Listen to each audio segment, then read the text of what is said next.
Olá, sou eu, Rafael, e vim aqui para mais uma aula de História da Paraíba, desta vez sobre um movimento, ó, o nomezinho está aqui em cima, chamado de Ronco das Abelhas, que aconteceu entre o ano de 1852 e o ano de 1853, e o foco principal foi aqui na Paraíba. Então vamos lá.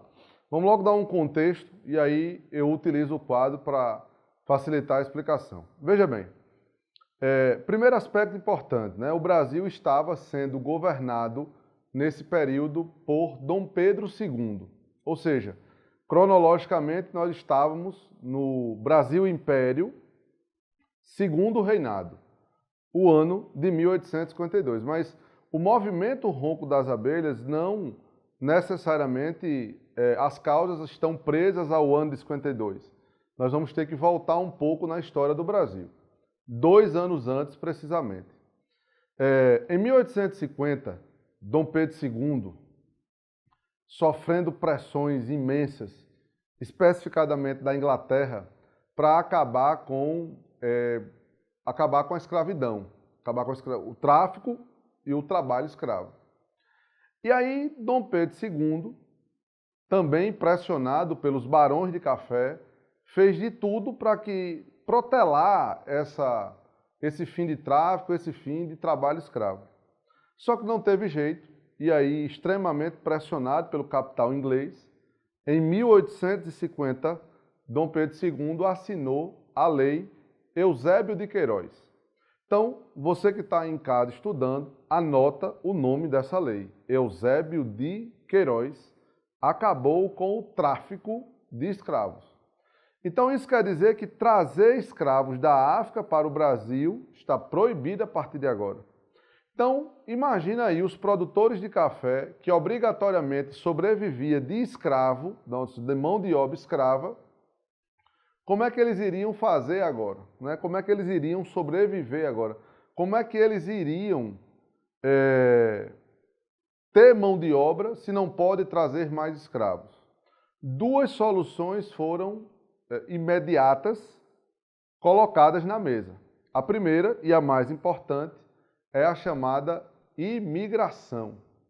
Ou seja, a partir de agora, o governo brasileiro, os cafeicultores brasileiros, eles irão incentivar a vinda de imigrantes para o Brasil. Ou seja, vai haver uma oferta para que portugueses, espanhóis, alemães, italianos, enfim, abandonassem seus lares e viessem morar no Brasil. Essa foi uma solução. A outra solução, que é a que nos interessa para a nossa aula, é o chamado tráfico interprovincial.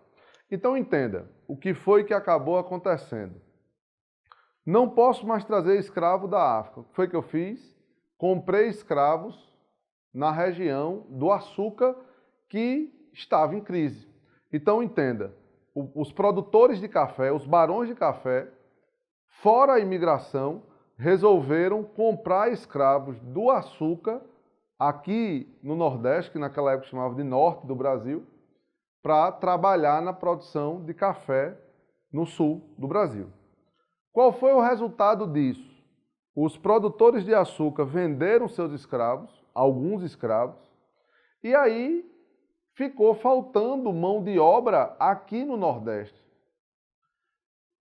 Aproveitando essa situação, né, no caso, percebendo essa situação, alguns homens livres começaram a questionar: opa, se o escravo está indo embora, quem vai trabalhar agora? Se está faltando escravo, quem vai ficar no lugar? Então compreenda que a Lei Eusébio de Queiroz obrigou os senhores de café, os barões de café, a procurar uma alternativa para o problema da mão de obra. E aí qual foi a alternativa encontrada? Uma delas, né? Uma eu citei, que é o imigrante, e a segunda, comprar escravos na produção, na região do açúcar, para levar para o café.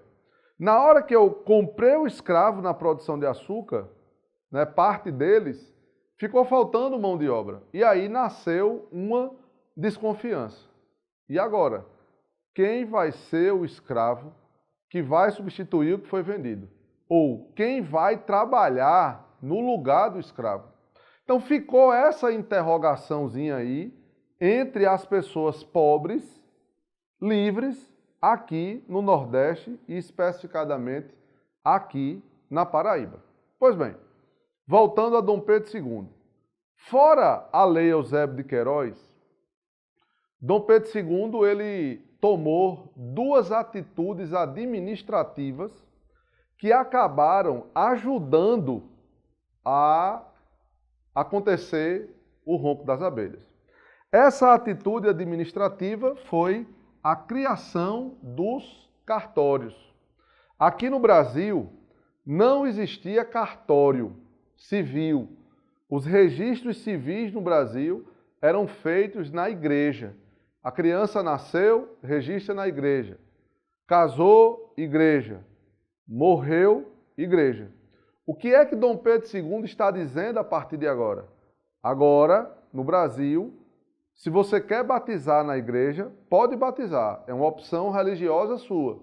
Mas se você quer que esta criança seja reconhecida pelo Estado como cidadã brasileira, você tem que procurar o cartório. Então veja, vá juntando tudo isso aí nas suas anotações. A criação dos cartórios e o problema que o tráfico interprovincial gerou aqui com a questão da ida dos escravos embora para a produção de café. Uma outra atitude governamental de Dom Pedro II que acabou desaguando no ronco das abelhas é esse último ponto aqui que está escrito no quadro. Ó.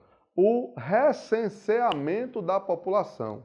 Ou seja, Dom Pedro II ele baixou um decreto, na verdade o recenseamento e o cartório, todos os dois atos foram decretos, não foi ligado a uma situação de aprovação no parlamento, tudo isso aqui é decreto.